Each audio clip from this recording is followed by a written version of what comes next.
Bismillahirrahmanirrahim.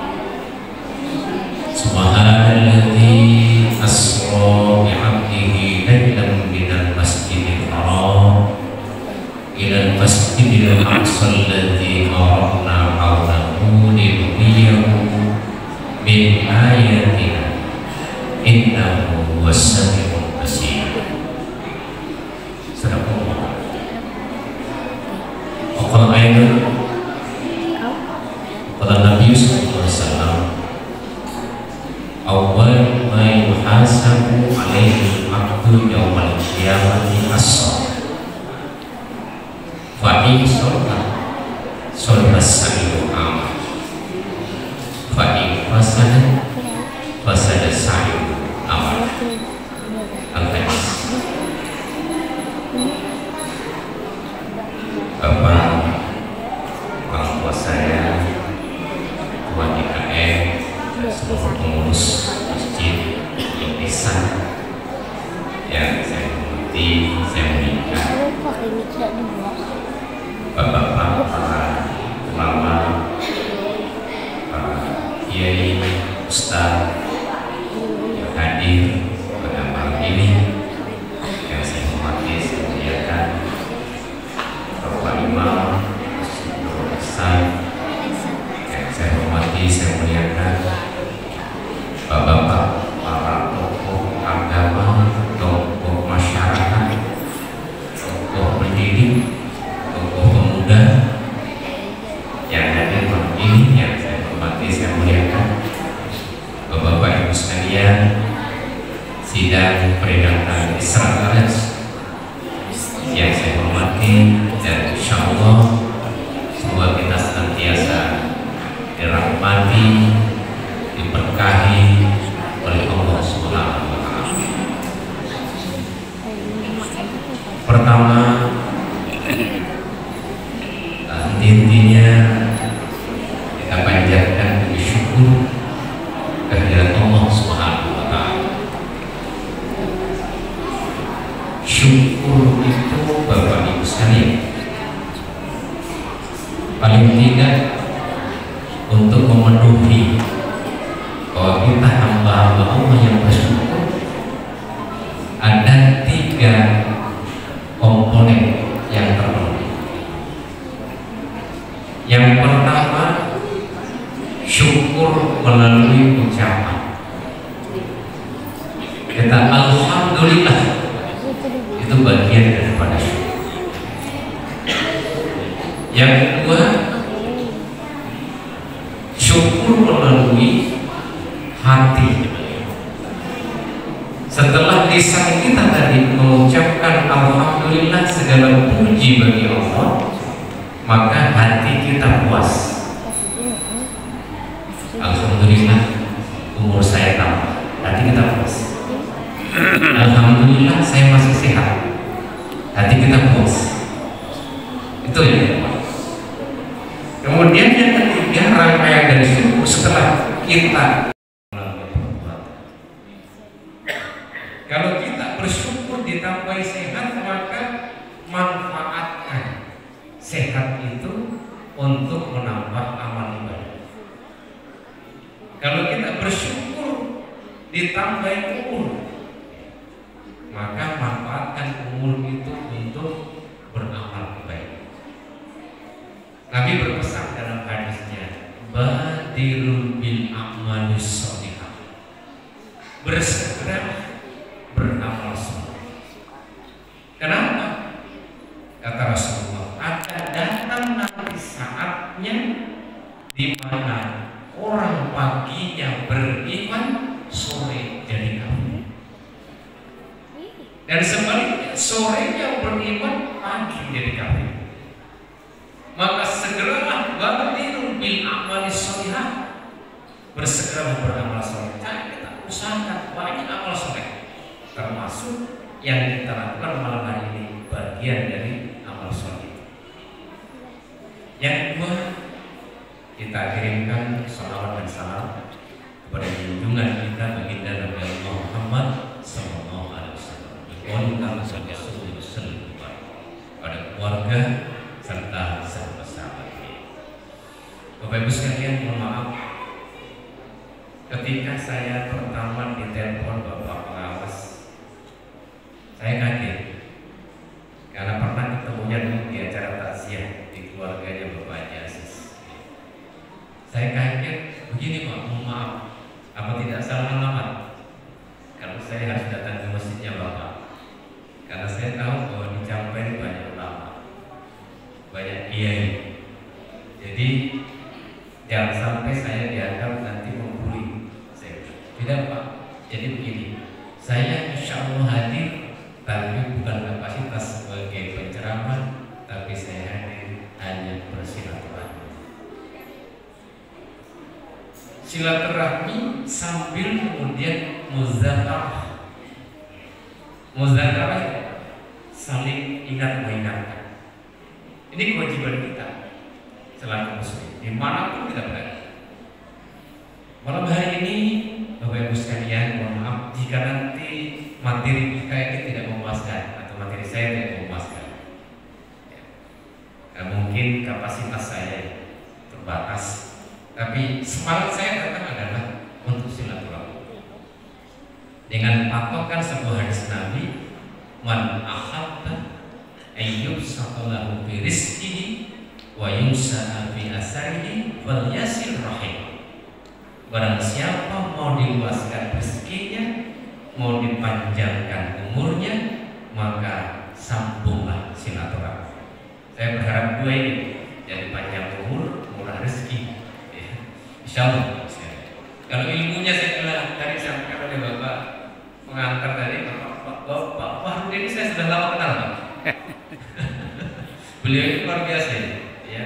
Sejak sekitar tahun 2019 saya kenal akrab beliau di kegiatan-kegiatan. Sudah bukan lagi humas sekarang Pak. Asosiasi Guru Pendidikan Agama Islam Indonesia. Kebetulan saya diamanai untuk ketuanya Surban. Jadi alhamdulillah saya ketemu beliau Pak. Meliput kegiatan-kegiatan kami, maka tadi kaget saya ternyata beliau di sini. Jadi makanya dengan adanya beliau, Pak Pengawas, jadi ini mulai malam ini saya anggap bahwa kita ada satu keluarga. Bapak Ibu sekalian, saya berkata Allah Subhanahu wa Ta'ala berkaitan atau berbicara tentang Isra Mi'raj. Isra Mi'raj itu adalah kejadian yang luar biasa yang tidak bisa diterima oleh nalar manusia. Kenapa? Karena statusnya Isra Mi'raj itu adalah mukjizat. Jadi makanya tadi kalau pengantar atau mengatakan itu mimpi, ya memang kalau dinalar tidak masuk akal. Tapi ini persoalan Isra Mi'raj itu. Yang mau itu Allah, bukan Nabi kita Muhammad yang mau.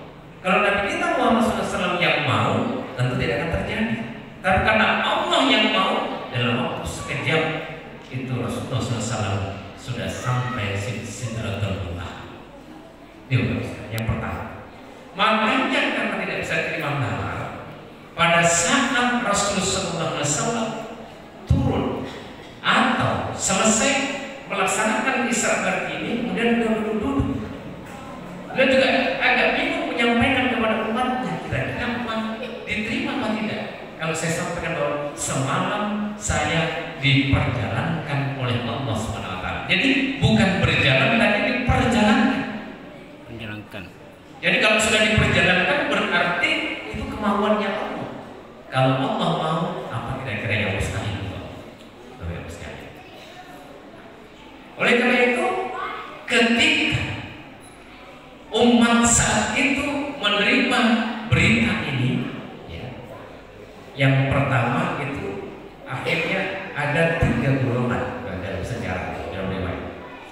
Yang pertama, yang sudah kuat imannya, semakin kuat imannya menerima itu. Ini dimotori oleh Abu Bakar As-Siddiq. Maka beliau itu di belakangnya itu disebut As-Siddiq, membenarkan. Kata beliau, andai ada berita dari Muhammad lebih dari ini, aku percaya. Itu yang pertama. Yang kedua, ada segolongan umat kaum saat itu yang imannya tidak terlalu kuat, lemah. Yang kuat dan semakin kuat, ya. Yang lemah itu imannya, yang ragu-ragu terhadap Islam itu akhirnya pecah menjadi dua. Satu ikut ke Abu Bakar As-Siddiq, satu kemudian menjadi ingkar, jadi kafir. Kemudian golongan yang ketiga menerima berita ini adalah golongan orang-orang kafir yang sama sekali tidak percaya dengan apa yang disampaikan oleh Muhammad SAW. Maka saat itu semakin jadi kekafiran. Jadi ada tiga golongan saat itu yang menerima ini. Maka Isra Mi'raj itu yang bisa menerima adalah iman, bukan yang menerima adalah akal, karena tidak bisa dicerna, dinalar dengan akal manusia. Ini maksudnya yang pertama. Yang kedua, nanti tidak salah lama ya Bapak Ibu sekalian, ada silaturahmi saja ini. Kita ambil nanti hikmah-hikmahnya saya yang kemudian kita mau bawa kepada kehidupan kita sehari. Bapak Ibu sekalian, yang kedua, peristiwa Isra dan Mi'raj Nabi kita Muhammad SAW itu perjalanannya, dalam perjalanannya kalau di ayat Al-Quran dari surah Isra disebutkan Subhanalladzi asra bi'abdihi lailan dan masjidil haram ilal masjidil aqsa. Allah memperjalankan Nabi kita Muhammad SAW dari Masjidil Haram ke Masjidil Aqsa. Masjidil Haram, Masjidil Aqsa, masjid. Kemudian dari riwayat yang lain, Rasulullah SAW sebelum beliau di-Isra Mi'rajkan, bahkan 5 kali Rasulullah itu dibedah dada beliau, dibuka dada beliau. Ketika beliau pertama umur 4 tahun, dibuka, dibersihkan kalbu beliau. Kemudian ketika umur 10 tahun, dibuka lagi dada beliau. Ketika umur 15 tahun, dibuka lagi dada beliau. Kemudian ketika umur 40 tahun, pada saat beliau hendak dilantik menjadi rasul. Kemudian pada saat beliau mau di-Isra Mi'rajkan, itu dibedah lagi dari beliau oleh malaikat. Untuk apa itu? Dibersihkan. Jadi pertama bersih hati, ya. Kemudian diawali dari masjid ke masjid. Kemudian ternyata Rasulullah juga mengawali Isra Mi'raj itu perjalanan beliau itu dengan sholat sunnah. Sholat itu fungsinya untuk salah satunya membersihkan. Kemudian masjid itu adalah tempat yang suci.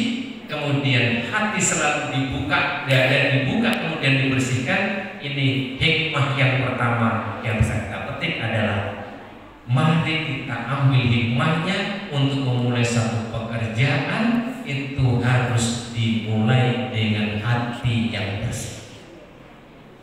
Mau ke masjid, bersihkan hati kita dulu. Mau sedekah, bersihkan hati kita dulu. Kita mau puasa, bersihkan hati. Makanya ada niat-niat rukun, salah satunya rukun itu adalah niat. Niat itu dalam rangka kan membersihkan. Jadi dibersihkan oleh Rasulullah SAW. Dan sebagian ulama berpendapat yang dibersihkan adalah ada darah hitam yang dalam kolbu. Darah hitam itulah yang ditempati oleh iblis untuk bisa masuk ke hati seseorang. Dan itulah yang biasa kemudian mencelakai, menjerumuskan anak cucu Adam. Ini Nabi kita Muhammad SAW dibersihkan di beliau supaya tidak nanti dimasuki, tidak dirasuki oleh iblis sehingga nanti akan dicelakai. Ini maksudnya. Nah, di dalam sebuah hadis Nabi ini pentingnya yang pertama. Kita berangkat dari hati dulu. Di dalam hadis Nabi, Rasulullah SAW menjelaskan, ala wa inna fil jasadi mudghah. Ketahuilah, sesungguhnya di dalam diri, dalam jasad itu ada segumpal daging.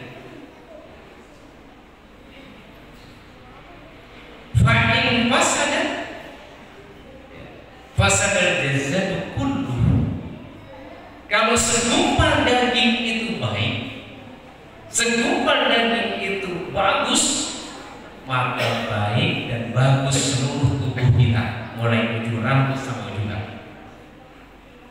Fa'in fasadat jazadu kullu. Kalau di segumpal daging tadi itu rusak, maka rusak seluruh tubuh kita. Apa kata Nabi? Ketahuilah, apa segumpal daging itu? Ala wahiyal qalb. Ketahuilah, segumpal daging itu adalah hati. Nah, ini hati. Dalam pepatah Arab mengatakan bahwa hati itu di dalam diri manusia itu diibaratkan raja. Tangan kita, kaki kita, mata kita itu semua diibaratkan tentaranya. Jadi sang raja mau mengatakan apa, menyuruh apa ke anggota tubuh tentaranya tadi, tergantung mampunya si raja. Kalau raja mengatakan, "Hei tangan, ambil," gitu, diambil. Wahai kaki, melangkah ke sana, maka melangkah ke sana. Maka begitu penting sampai Imam Al-Ghazali, Bapak Ibu sekalian, beliau menjelaskan hati itu ada 3. Yang pertama disebut adalah qalbun maridun, hati yang sakit. Hati yang sakit itu yang seperti apa? Jadi kita lihat nanti saya dari mana. Yang pertama hati yang sakit. Hati yang sakit adalah hati yang di dalamnya bercokol sifat-sifat tercela.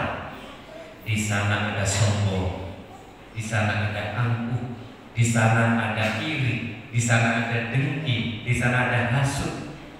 Bercokol dalam hati itu. Dan kalau sudah ada di situ satu persatu bercokol, maka hati itu pahit. Hati itu sudah sakit. Nah, harusnya diobati. Kalau hati kita sakit, kita nggak tahu, Bapak Ibu sekalian. Ya. Kalau kita kena penyakit bisul, bengkak, bisa dilihat orang lain. Tapi ketika hati kita sakit, kita tidak bisa melihat. Terkadang yang melihat itu orang lain. Itu orang sombong sekali. Oh, itu orang kikir sekali. Oh, itu orang suka hasut. Kadang yang melakukan sendiri tidak tahu bahwa dia ternyata sudah dijangkiti oleh penyakit hati tadi. Oleh karena itu, ketika sudah ada di situ satu persatu bercokol, segera dihapuskan, kosongkan hati kita. Setelah dikosongkan, nanti kemudian kalau dibiarkan saja tadi itu hati yang sakit tadi itu bertambah penyakitnya, akhirnya masuklah kata Imam Al-Ghazali ke bagian yang kedua, yaitu qalbun mayyitun, hatinya mati. Terlalu banyak penyakit yang bercokol di dalamnya, hatinya menjadi mati. Kalau hati sudah mati, apa kata Allah dalam Al-Quran? Innal ladzina kafaru sawa'un 'alaihim a'anzartahum am lam tunzirhum la yu'minun. Sesungguhnya orang-orang kafir itu diajak atau tidak untuk beriman, la yu'minun, tidak akan pernah beriman ya. Kenapa? Khatamallahu 'ala qulubihim wa 'ala sam'ihim wa 'ala absarihim. Karena Allah sudah menutup hatinya, mengunci hatinya, menutup matanya, menutup telinga, sehingga susah untuk mendapatkan hidayah dari Allah Subhanahu wa taala. Nauzubillah. Semua alhamdulillah. Nah, yang kita harapkan adalah kata Imam Al-Ghazali adalah yang ketiga. Hati kita bukan hati yang marid, yang sakit, bukan hati yang mayit, bukan hati yang mati, tapi hati yang solihun, hati yang sehat. Hati yang sehat itu cirinya apa? Subuh, Allahu Akbar, langsung kita bangun bergegas ambil air wudu, hati sehat. Ada orang tidak mampu misalnya, kemudian membutuhkan bantuan kita, misalnya kita jalan-jalan di pasar, kemudian ada orang yang bawa kawin-kawin kulit, ditengadahkan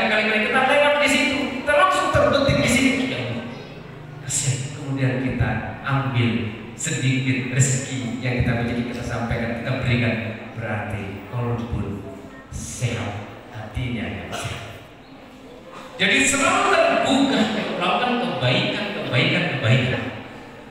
Makanya Nabi ketika memulai itu masjid itu bersih. Hatinya beliau kemudian dibedah sampai beberapa kali bersih. Kemudian diawali dengan sholat sunat itu dalam rangka membersihkan. Maka dengan itu menjadi satu hikmah yang bisa kita petik. Mari setiap memulai satu pekerjaan kita awali dengan bagaimana membersihkan hati kita. Ini bagus sekali. Kalau sini harus dibaca sama Allah Subhanahu wa Ta'ala. Yang kedua, ini inti kedua.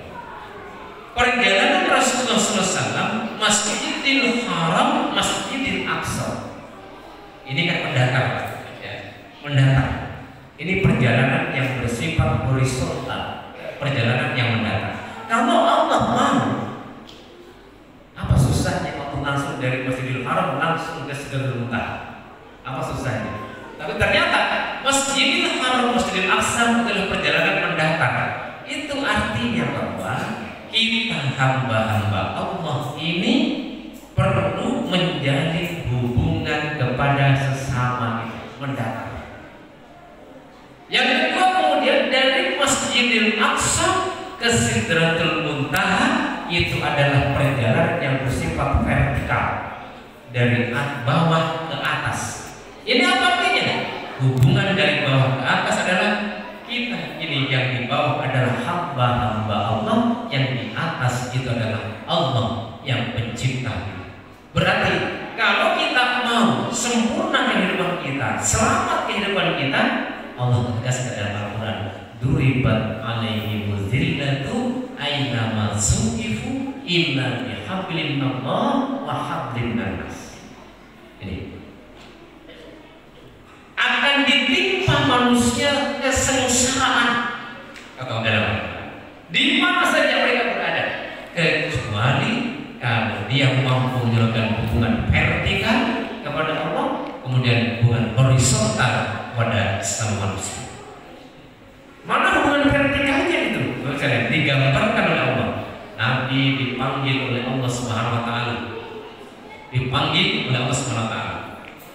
Ada yang mengatakan, apakah Nabi langsung melihat Allah? Nabi ketika ditanya sepulangnya dari Isra, selesai Isra Mi'raj, apakah Rasulullah melihat? Tidak melihat dengan mata kepala, tapi melihat dengan mata batin, dengan mata hatinya.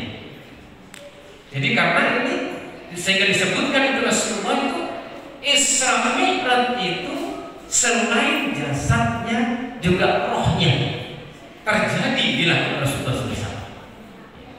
Jadi bukan mimpi. Andai mimpi tidak mungkin dipertentangkan. Ya, saya misalnya mimpi Bapak, oh saya tidak malam saya mimpi masuk surga pulang, ya selesai. Tapi ketika Nabi SAW menceritakan bahwa beliau diperjalankan oleh Allah SWT dan itu jasad dan rohnya beliau diberangkatkan, itu benar adanya, bukan mimpi. Seandainya mimpi pada saat itu, orang tidak akan pecah tiga tadi itu. Ada yang imannya semakin kuat, ada yang kemudian ikut iman, kemudian ada yang ikut kafir, ada bahkan yang kafir semakin kafir. Tidak mungkin itu terjadi andai saat itu yang dilakukan adalah mimpi atau rohnya saja. Maka itu jawabannya. Kalau sekalian Allah Subhanahu wa Ta'ala. Sekarang perjalanan Rasulullah dari Masjidil Aqsa ke Sidratul Muntaha itu perjalanan vertikal.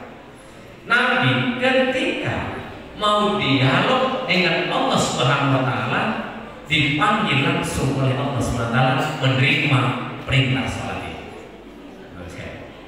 Sehingga sholat nanti sarananya untuk kita berhubungan dengan Allah Subhanahu wa Ta'ala.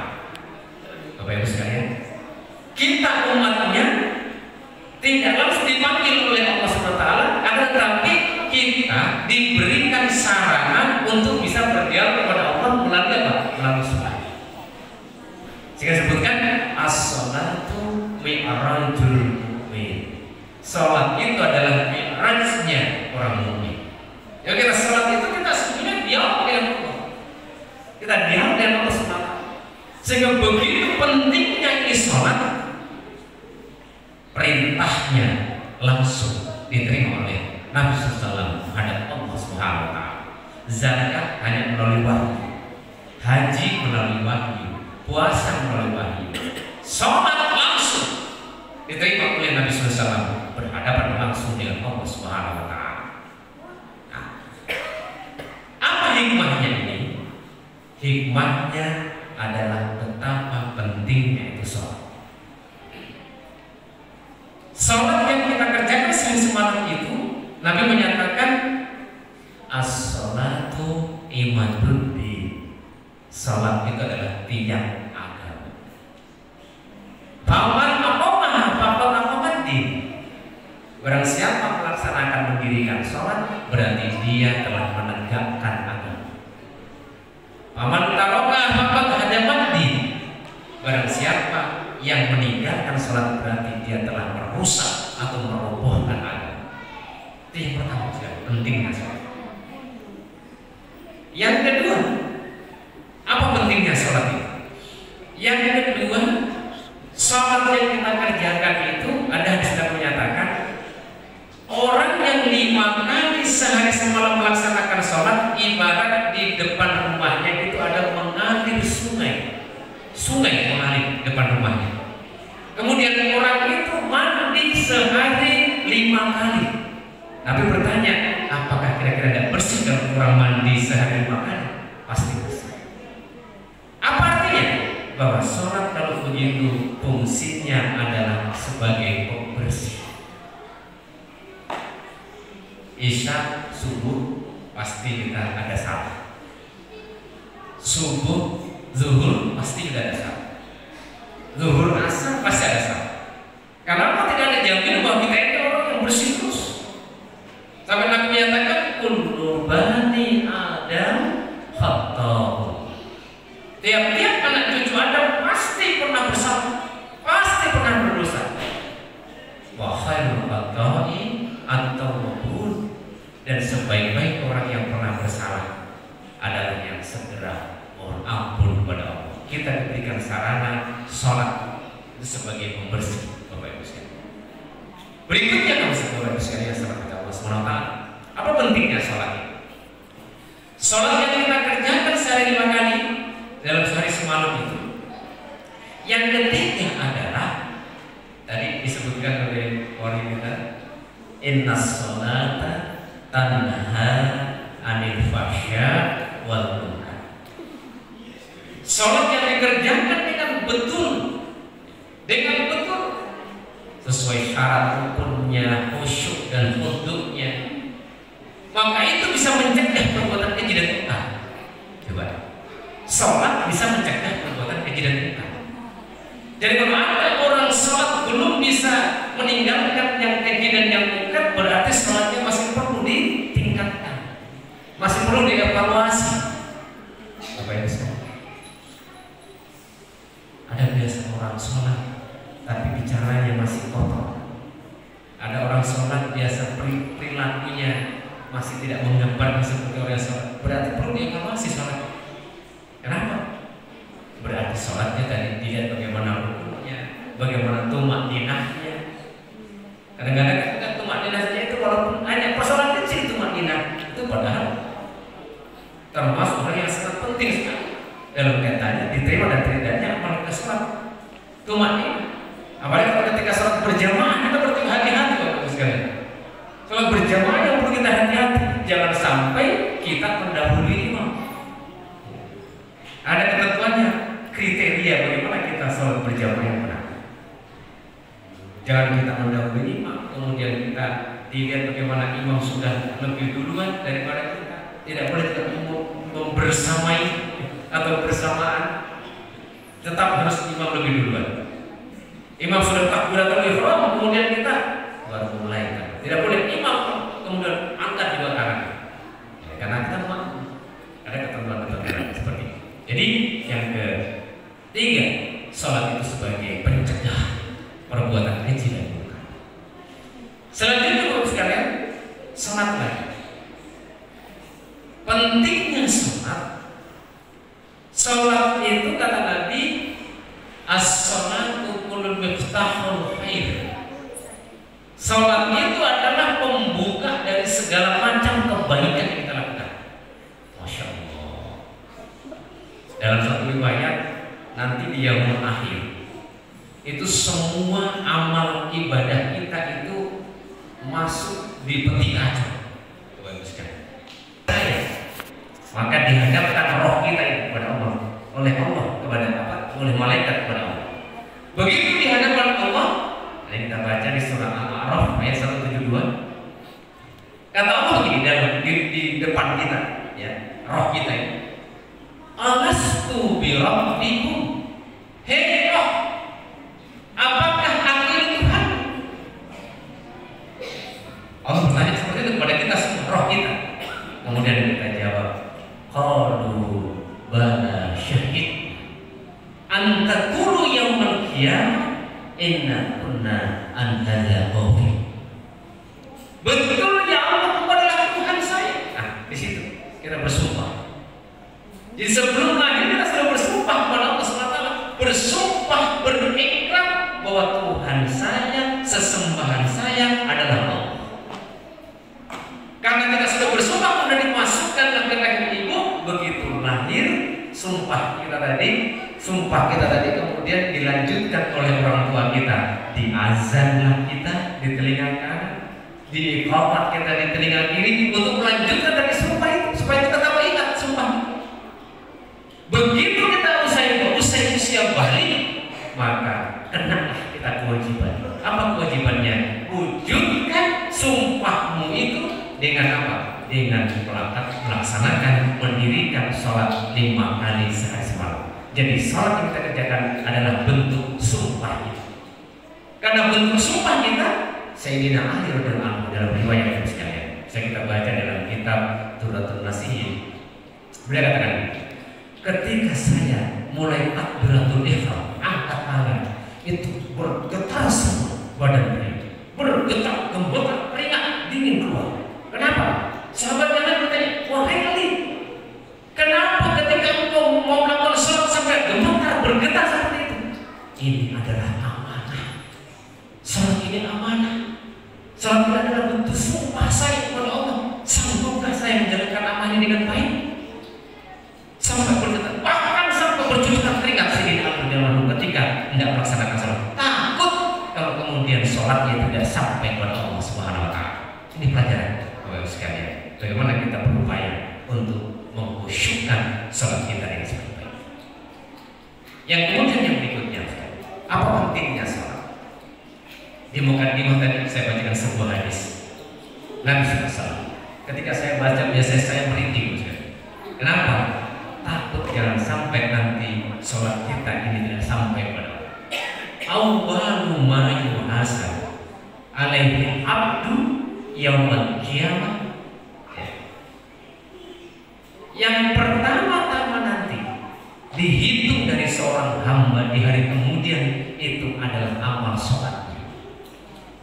Fa in saluhat saluhat sairu amali. Kalau sholatnya itu diterima, sholatnya itu benar, ikut baik, ikut diterima semua amal-amal yang lain.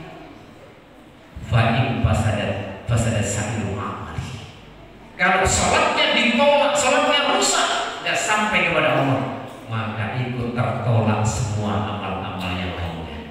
Maka itu bagaimana pentingnya tentang amal sholat. Inilah, karena begitu pentingnya sholat.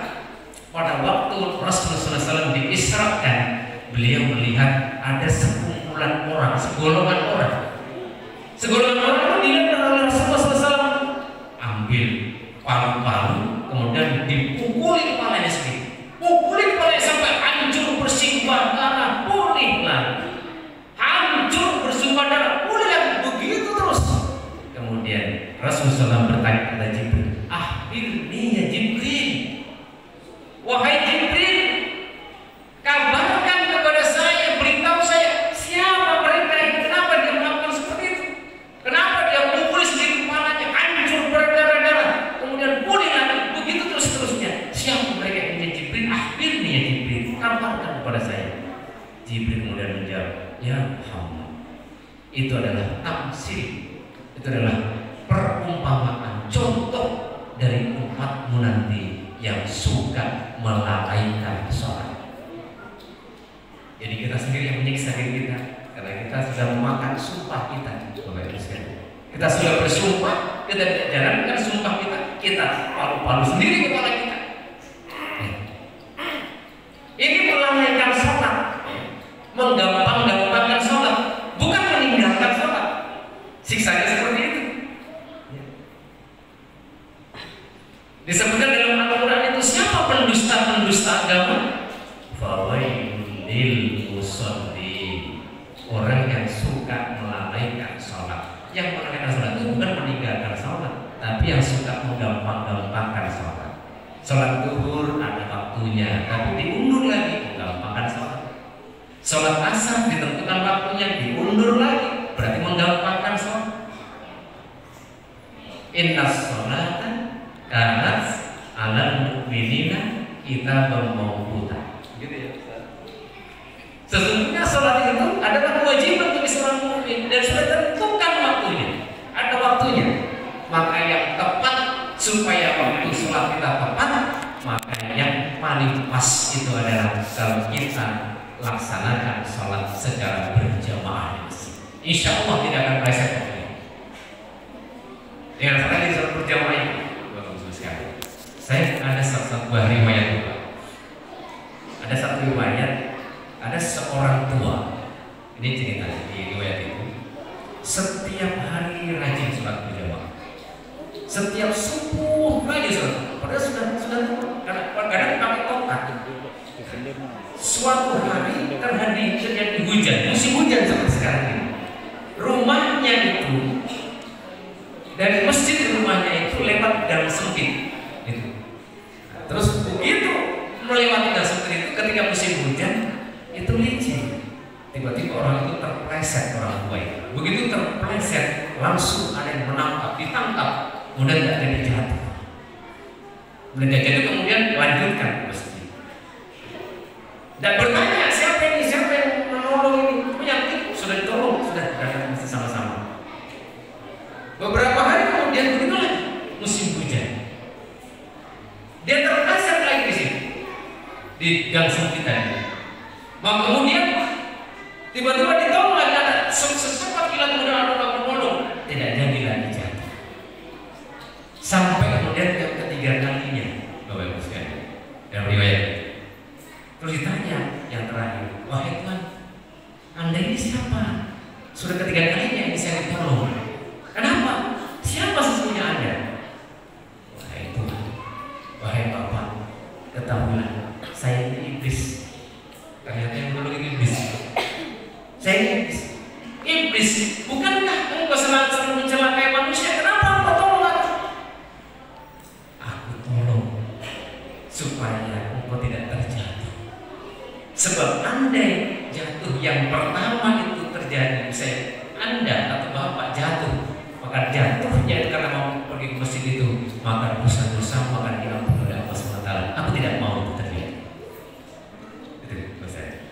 Terus yang kedua kalinya engkau tolong lagi ya? Saya tolong lagi. Andai engkau jatuh, ternyata dua kali tidak saya tolong, maka dengan jatuhmu itu dosa-dosamu dan seluruh keluarga akan diampuni oleh Allah SWT. Coba saya. Makanya saya tolong supaya tidak jatuh. Terus yang ketiga kalinya, iya, saya tolong lagi supaya engkau tidak terjatuh. Sebab andai yang ketika kalian jatuh lagi dan itu sempat jatuh, maka niscaya dosa-dosamu, seluruh keluarga dan masyarakat sekitar sini itu dosa-dosanya akan diampuni oleh Allah Subhanahu wa Ta'ala. Ya Allah, Bapak Ibu sekalian, andai kita tahu paham bagaimana sholat berjamaah itu luar biasanya pahalanya di sisi Allah Subhanahu wa Ta'ala. Maka supaya tepat sholat kita, supaya pas sholat kita, maka sholat dilaksanakan secara berjamaah di masjid itu sangat utama sekali. Bapak Ibu sekalian, sholat Allah Subhanahu wa Ta'ala. Jadi yang pertama, jadi perbaiki dengan Isra ini, perbaiki